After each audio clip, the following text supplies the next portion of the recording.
ബിസ്മില്ലാ അൽഹംദുലില്ലാ സ്വല്ലല്ലാഹു അലൈഹി വസല്ലം. ഒരു ബിസിനസ് സംരംഭമാണ്. അപ്പോൾ അതിനനുസരിച്ചിട്ടുള്ള അടിസ്ഥാനപരമായ കാര്യങ്ങൾ നമ്മൾ ഓരോരുത്തരും മനസ്സിലാക്കുക, അതിനെപ്പറ്റി അതിൻ്റെ ഉള്ളിൽ ഇറങ്ങി ചെല്ലുക, എന്നിട്ട് കഴിയുന്നിടത്തോളം മുന്നോട്ട് കൊണ്ടുപോകാൻ നോക്കുക, നമ്മുടെ കൂടെയുള്ള ആൾക്കാരെ വിശ്വസിക്കുക, അവരെ സ്നേഹിക്കുക.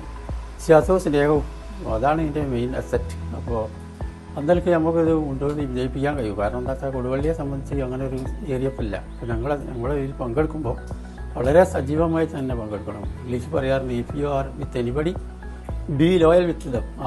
ആരെ കൂടെ നിങ്ങൾ കൂടിയാലും പരിപൂർണമായും കൂടണം. Otherwise you will be blown out unknowingly with a sudden wind. അറിയപ്പെടാത്തൊരു കാറ്റിൽ നമ്മൾ തെറിച്ചു പോകും. അപ്പോൾ അതുകൊണ്ട് പരിപൂർണമായും കൂടണം. എല്ലാ വശങ്ങളും മനസ്സിലാക്കി മുന്നോട്ട് പ്രവർത്തിക്കുക, എന്നിട്ട് വിജയിപ്പിക്കുക. നാട്ടിനും അടുത്ത ജനറേഷനും it should be an asset for this country. Okay, thank U.